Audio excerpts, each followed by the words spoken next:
ICU patients are often complex. They are often very sick, have a confusing array of monitoring and drains attached, and can dramatically change in a short space of time. A huge quantity of information is available when analysing the ICU patient. In order to utilise all of this information appropriately, a structured approach is required.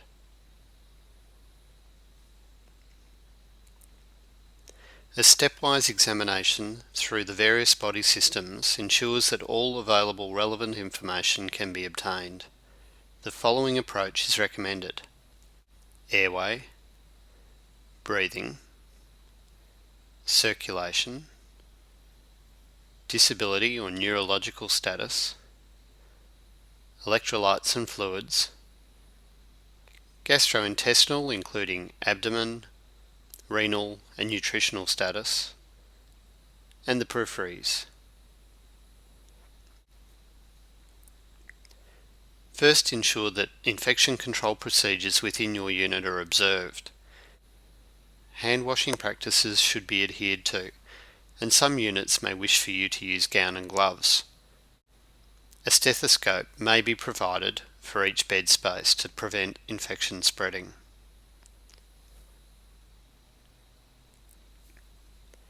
There is a lot of information that can be gained from standing back and looking at the patient, monitors and bed space. The initial urge most people have is to go straight to the patient and start examining them. Once you have done this, it is very hard to regain a broad focus, so whatever information you have missed will probably stay missed. It is important to fully expose the patient to enable a thorough examination to be performed. Ensure the patient's privacy is maintained by closing the curtains and shielding private body areas. Put the bed rails down and set the bed to the best height so that you can examine the patient properly. Approach the patient, introduce yourself, and ask them to perform some simple commands. Can you open your eyes? This is more than just polite. It will immediately give you some information about the status of the patient, particularly their neurology.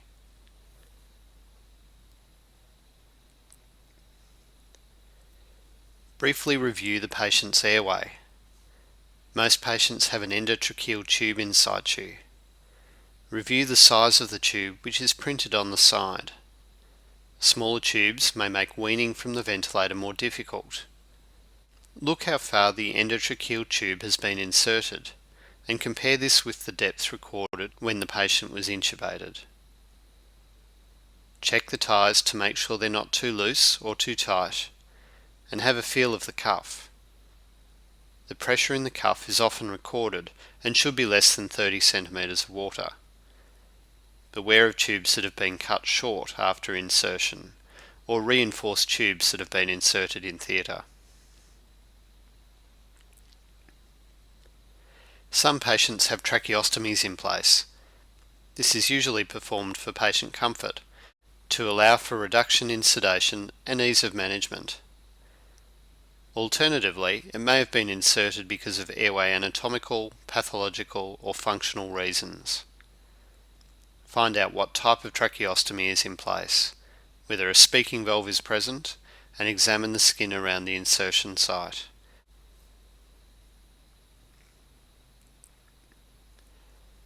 Start the analysis of breathing with observation. Look for evidence of paradoxical chest movement, the work of breathing, and the respiratory rate. Sweating, tachycardia, and agitation may be signs of respiratory difficulty. If the patient looks distressed, try and see if the patient's breathing is coordinated with the ventilator. This can be difficult and is examined further in the vodcast patient-ventilator dysynchrony. Examine any chest drains that may be present, particularly for any signs of bubbling. Look at the ventilator. Information can be gleaned from a careful examination. Firstly, note the ventilator settings. Is the patient breathing spontaneously? Are they fully ventilated? What mode are they in? Examine the ventilator loops. Information about the lung resistance and compliance can be obtained, and changes over time can be particularly useful. Sometimes, specific tests such as compliance, intrinsic PEEP, and plateau pressures may be performed.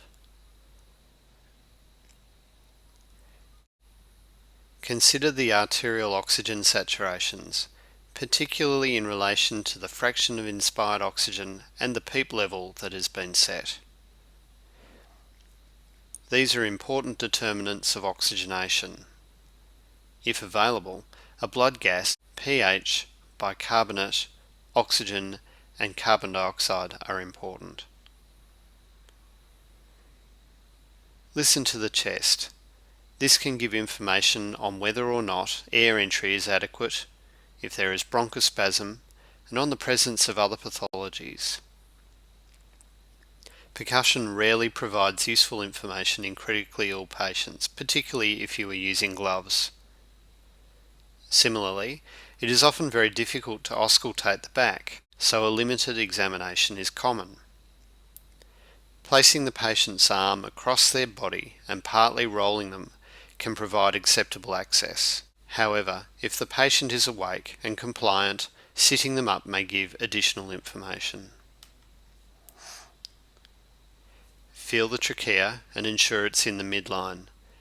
You can also feel the chest wall and get a guide to the chest mechanics. Examine the sputum if it's available. If not, the quantity and character of sputum is often recorded by the nursing staff. The trend over a few days can contribute to decision making about extubation or decannulation, or the development of a new respiratory tract infection. If the patient is awake, the strength of their cough may be assessed. If the patient is alert, consider testing their capacity to breathe independently. Asking the patient to take a big breath in and out can assess their forced vital capacity, a measure of respiratory reserve. Generally, if the patient can generate a tidal volume of more than 15 mL per kilo on minimal ventilatory support, they have sufficient strength to maintain ventilation after extubation. Finally, ensure that you have reviewed the chest X-ray, particularly noting the position of the endotracheal tube.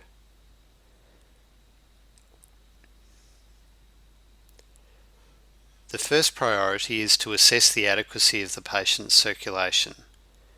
Holding the patient's hand and feeling the radial pulse immediately gives you a sense of this. A cold, clammy hand with a weak pulse is concerning. A bounding, hyperdynamic circulation may be due to sepsis. Examine the available monitoring. What is the patient's heart rate? What is their mean arterial pressure? The mean arterial pressure is preferred because it is subject to less error than systolic or diastolic pressure and is physiologically more important as a driver of perfusion. Is the rhythm paced? Ensure that the monitoring is properly calibrated for use. For more information on hemodynamic monitoring, refer to the module on clinical monitoring.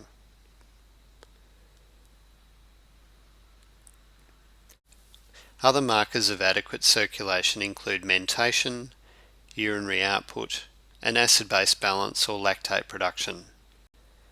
Cardiac output monitoring may also be present. Listen carefully to the patient's heart. This can be very difficult in the ICU context where background noise is often present and the patient cannot be positioned easily. All this needs to be interpreted in the context of other cardiovascular supports. Note if the patient is on inotropes or vasoconstrictors and what the trend of this has been. Other cardiac support devices such as an intra-aortic balloon pump may be present. Fluid balance and cardiac medications will also influence how findings are interpreted. An estimation of the patient's fluid status can be gained from the tissue turgor, the presence of peripheral edema, or of a raised JVP or CVP, the heart rate, the blood pressure, and a number of other variables. The patient's weight, which can be measured daily in some units, and a cumulative total of fluid balance may also assist. Before leaving the circulation, review the patient's invasive lines, checking carefully for signs of infection and other complications such as thrombosis or ischemia. Examine the ECG carefully, reviewing if there have been any significant changes. Finally, review the X-ray for signs of cardiac dysfunction and the position of any invasive devices.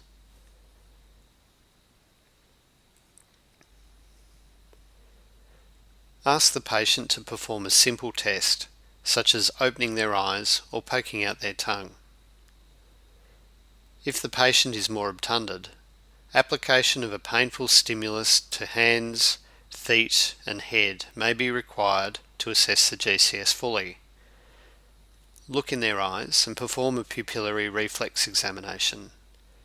Take their hand and ask them to squeeze or lift their limbs off the bed. Briefly check their muscle tone and take some time to check their deep tendon reflexes and plantar responses. Consider the sedative agents that the patient is on. If an intracerebral pressure monitor is in place, examine it and review the trend of the intracerebral pressure.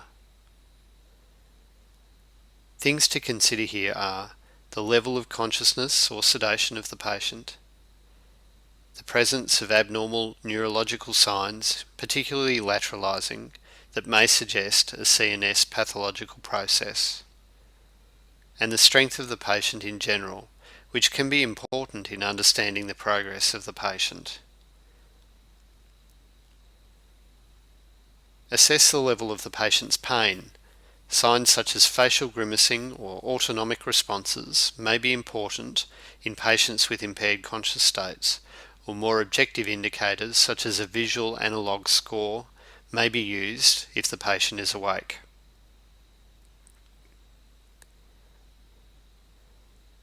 The level of sedation is commonly classified by the Richmond Agitation and Sedation Score, or Riker's scale. Consider the aim of sedation for this particular patient. This will be discussed further in a later podcast. Compared to the cardiorespiratory systems, continuous monitoring of the abdomen is difficult and a large number of possible pathologies exist, so examination, particularly in the sedated patient, is an important aspect of assessment. Take the time to lower the patient to the supine position if this is feasible. Adequate exposure of the abdomen is essential. The general appearance of the abdomen should be appreciated. Look for signs of masses or distension. Observe any wounds or drains from procedures, and if a stoma is present, take note of its appearance and output. Palpate the abdomen, bearing in mind that if the patient is heavily sedated or paralysed or has a spinal injury, examination may appear benign. Examine for the presence of distension, masses and pain. Auscultate the abdomen carefully for evidence of bowel sounds. Clinically estimating the pressure within the abdomen is notoriously difficult, so measurements of bladder catheter pressure may have been taken. Note the absolute value and the trend, bearing in mind that to be accurate, the patient needs to be very relaxed.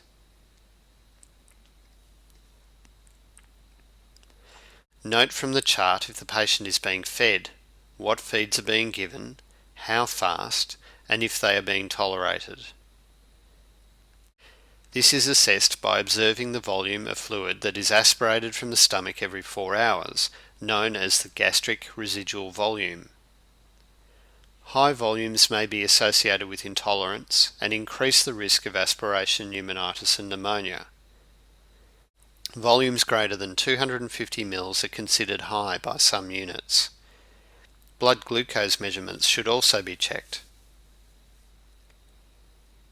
Examine the urine output and its appearance, and examine the catheter, particularly in male patients who may develop a phimosis.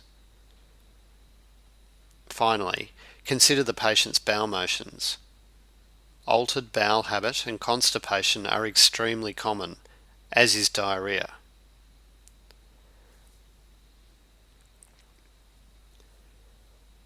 Examine the peripheries for signs of impaired perfusion, pressure areas, particularly on the heels, and signs of deep venous thrombosis. Patients will often have calf compressors and thromboembolic deterrent stockings on. These should be removed to allow for full examination. Any IV catheters should be examined and removed if inserted for more than 3 days.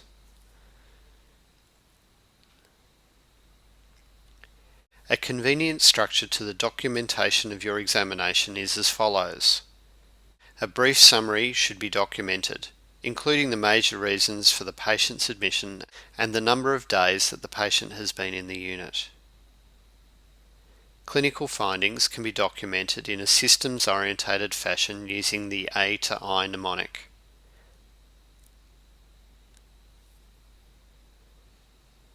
List the patient's problems, including those that are active and inactive, and any complications suffered during the patient's stay.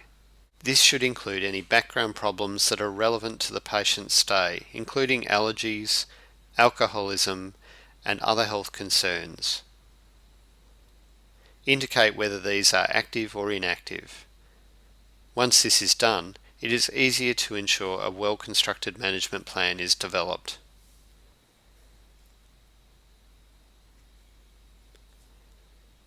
If you feel lost, try and go back to the basics. Ask yourself why. Here's an example.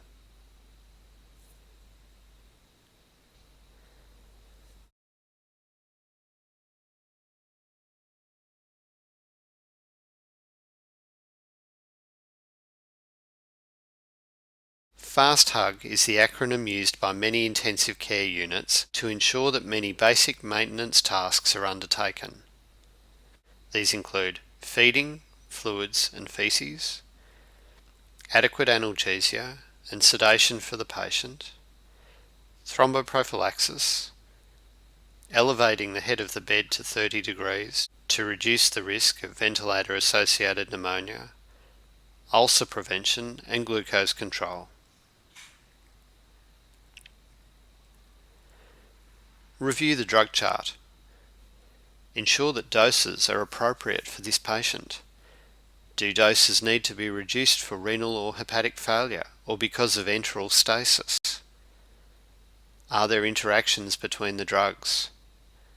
Are there any drugs that are no longer required? Review some common things that get overlooked.